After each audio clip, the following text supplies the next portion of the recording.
Oink oink mga kaaha! Not just good, but isang cute morning ang pagsasaluhin natin. Ang mga alaga ni Mang Dominic.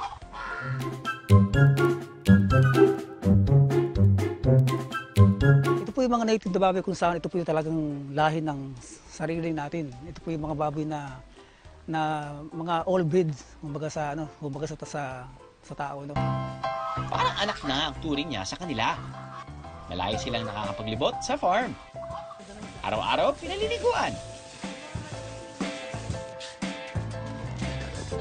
At mahigit 3 beses, pinapakain sa isang araw.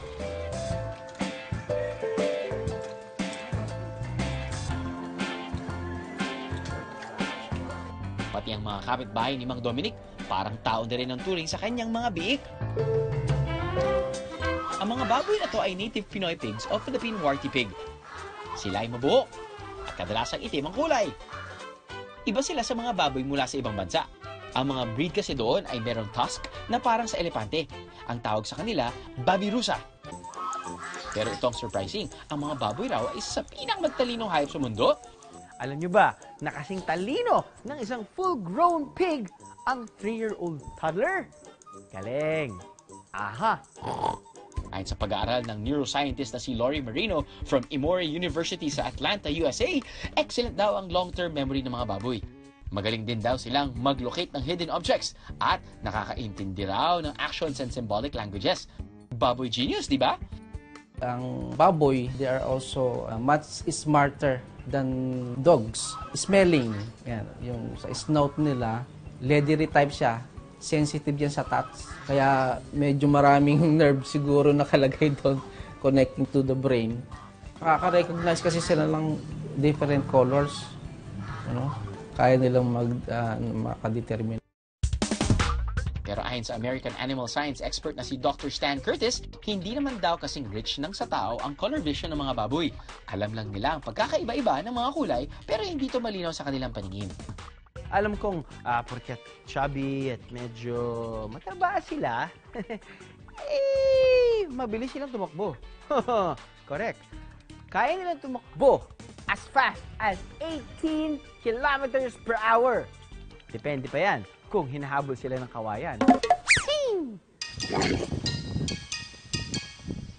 Sa mga fiesta sa Pilipinas, sikat ang palarong habulang baboy. Sugod! Kaya naman pala mahirap itong laruin dahil siyang timan ay maliksi pa rin ang mga biik kahit na sila ay super siksik. Nature na raw kasi ng mga baboy ang mabilis na pagtakbo, lalo na pag may humahabol sa kanila. Pag nakakita sila, akala nila in danger kasi ano din, parang hinahunt din kasi sila kaya natutunan nila na umiwas na lang talaga sa tao. Pa-zigzag din daw kung sila ay tumakbo, kaya mahirap sila habulin. Ayun na nga mga kapuso, nakatakas ang biik. Pero walang mabilis na biik sa porsigidong player. Kaya huli ka, baboy! Be the best man race. Pero alam nyo bang may pagkakapareho tayong mga tao at mga baboy? Ang nakakaaliw dito, ang genetic makeup ng mga baboy at ng mga tao o Homo sapiens ay very similar. Kaya kapag may tinitest na gamot para sa tao, tinitest mo na ito sa mga baboy. Pagdating sa size ng internal organs, halos pareho daw tayo. Yung sa mga enzyme, sa mga production nung different processes sa metabolism, halos kaparehas nung sa atin sa human. Pagkakaiba natin sa kanila, alam nyo bang wala silang sweat glands? Kaya hindi sila pinagpapawisan.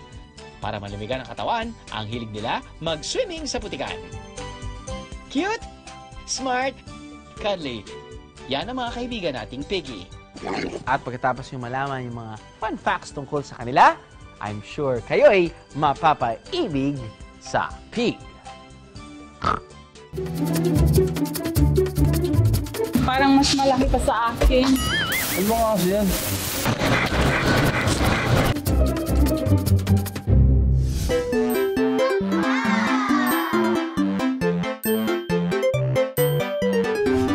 Meet Daddy Clifford. At ang kanilang big red dog na si Elon. Pero hindi lang daw isa ang kanilang big dog. And it looks like they just arrived. Hi mga kaaha! Ako si Daddy Clifford, fur daddy ng 12 Giant Poodles. Wow! Wow, ang dami naman! Isang asosasyon. Yung anak ko kasi si Tyler, gusto ng dog. Aspen daw ang una nilang kinupkop at home. Yes, hashtag Pinoy Pride. Pero later on, ginusto na rin nilang mag-explore ng ibang breeds. 4 lang kasi kami. Kaming 2 lang asawa ko at 2 anak. So, parang kaysa mag-anak pa kami, naisip namin na mag-alaga na lang ng mga aso para masaya yung bahay. Ang mga giant poodle or royal poodle ay pwedeng lumaki ng up to 31 inches tall at the shoulder. That's almost twice the height of a standard class poodle. Pero alam nyo ba na hindi naman separate breed ang mga giant poodle? May 3 types ng poodle as recognized by the American Kennel Club. Nariyan ang toy poodles na under 10 inches ang height, miniature poodle para sa mga may height na 10 to 15 inches, at standard poodle na over 15 inches. Pero tinawag na giant poodle ang dogs like them dahil, well, they're still much larger than the average size. Ang dalawa sa pinakamalaki at pinakamabigat na alaga nila ay si Dollar at Elon. May bigat lang naman silang 66 pounds. Halos sing bigat ng kalahating sako ng bigas. Dahil na rin sa size ng giant poodles, giant din ang kanilang appetite. Teka, ASMR muna tayo.